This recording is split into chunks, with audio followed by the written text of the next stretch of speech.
আসসালামু আলাইকুম everyone, welcome back to my channel. কেমন আছেন সবাই? আশা করি ভালো আছেন। বাণিজ্য মেলার আমড়ার আচার আজকে আপনাদের জন্য নিয়ে এসেছি। বাণিজ্য মেলার আমড়ার আচার খেতে এত মজা, একবার যদি এভাবে বানিয়ে দেখেন খেলে পাগল হয়ে যাবেন। বেশি কিছু না, চলুন দেখে আসি কেমন করে বানাতে হয়। তা আমি প্রথমে আমড়াগুলোকে ছিলে ধুয়ে সুন্দরভাবে এভাবে কুচি কুচি করে কেটে নিয়েছি। কেটে নিয়ে সুন্দরভাবে ফ্রেশ করে রেখে দিলাম। দিয়ে একটা কড়াই নিয়ে নিয়েছি। সরিষার তেল হাফ কাপের মতন দিয়ে ওর মধ্যে 5 ফোড়ন দিয়ে দিয়েছি। তারপরে দিয়ে দিচ্ছি শুকনো মরিচ, রসুন আর দিয়ে ওটাকে একটু ভালো করে সুন্দর করে ভেজে নিব। আস্তে আস্তে সবগুলো দিব। মনে রাখবেন তেলটা যেন না পুড়ে যায় এবং ভেতরের মশলাগুলো যেন না পুড়ে যায়, এই জন্য খুব আস্তে ধীরে গ্যাসের চুলোটা দিয়ে রাখবেন। আস্তে আস্তে সবজি দিবেন, তাহলে কি হবে, স্মেলটা অনেক ভালো আসে। তো আমার ভিডিওতে দেখা প্রসেসিং অনুযায়ী ঠিক এইভাবে করেই আমি আস্তে আস্তে করে ভেজে নিচ্ছি। যখন ভেজে নেওয়া হয়ে যাবে এরই মধ্যে আমি দিয়ে দিচ্ছি হাফ টেবিল চামচ হলুদের গুঁড়া এবং 1 টেবিল চামচ মরিচের গুঁড়া।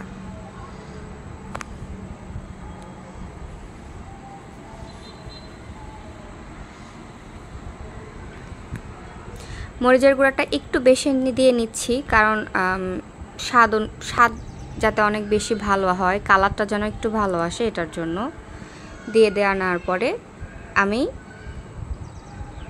একটু ভেজে নিব। তারপরে আমি আমড়াগুলো দিয়ে দিচ্ছি। আমড়াগুলো আমাদের নিজের গাছের, এত মজা খেতে।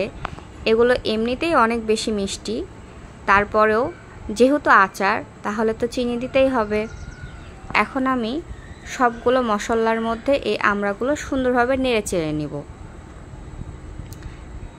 নেড়ে চেড়ে নেওয়া হয়ে গেলে এটাতে কষানোর কিছু নাই। নেড়ে চেড়া যখন মিক্স হয়ে যাবে মশলাগুলো, তখন এর মধ্যে আমি মোটামুটি 2 কাপ পরিমাণে চিনি দিয়ে দিব। আপনাদের স্বাদ অনুযায়ী চিনি দিবেন।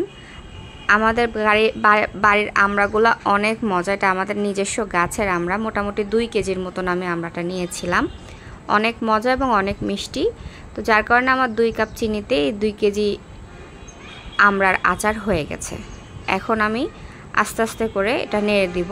অবশ্যই মনে রাখবেন এর মধ্যে কিন্তু পানি অ্যাড করতে হবে না, কারণ আমি যে চিনিটা দিয়েছি সেই চিনি দিয়েই এই আমড়ার আচারটা হয়ে যাবে এবং আমড়াটাও সিদ্ধ হয়ে যাবে। চুলার আঁচ মিডিয়াম সাইজে রাখবেন, রেখে এখন ঢেকে দিব।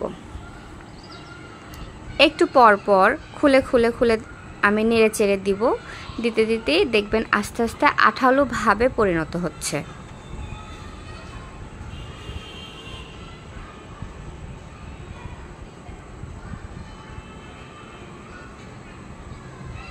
এখনই যে স্মেল বের হয়েছে দেখুন। আমি এতক্ষণ কিন্তু লবণ দেই নাই, আমি লাস্টের দিকে পরিমাণ মতো লবণ দিলাম।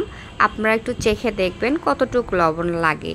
তা আমার যতটুকু প্রয়োজন আমি ততটুকু লবণ দিয়ে ওটাকে আবার মাখিয়ে নিলাম। আচারটাকে মাখিয়ে নিয়ে এখন আমি ঢেকে দিব। আমার এই আচারটা করতে মোটামুটি সময় লেগেছে 1.5 ঘন্টার মতো। যেহেতু আচার অবশ্যই একটু সময় লাগবে, হাতে সময় নিয়ে করবেন, কারণ ভিডিও তো দেখতে তো খুব তাড়াতাড়ি ঝটপট হয়ে যায়, কিন্তু আসলে হয় না, সময় লাগে। আমি লাস্টে দিয়ে দিব 5 ফোড়ন বেজে নিয়ে আমি গুঁড়ো করে নিয়েছিলাম। সেই গুঁড়োটা আমি লাস্টে দিয়ে একটু জাস্ট নাড়াচাড়া করে নিব। অবশ্যই এই গুঁড়োটা দেওয়ার পরে আপনারা বেশিক্ষণ আর জাল দিবেন না, তাহলে 5 ফোড়নের গন্ধটা এবং স্মেলটা টোটালি নষ্ট হয়ে যাবে। আমার ব্যাস হয়ে গেছে আচার। এখন বলুন কেমন হয়েছে। অবশ্যই আপনারা এই আচারটা রান্না করে খেয়ে আমাকে বলবেন যে আপু কেমন লেগেছে। কমেন্ট করে অবশ্যই জানাবেন। এত মজা হয়, আপনারা একবার করে, আমি এখনও বলছি ভিডিওতে আমি কথা বলছি, আমার এখনও কি বলবো, খেতে মন চাচ্ছে। অলরেডি করার সাথে সাথে কিন্তু আমার আচার শেষ। এই যে ফাইনাল লুক, কেমন হয়েছে জানাবেন সবাই। আল্লাহ হাফেজ।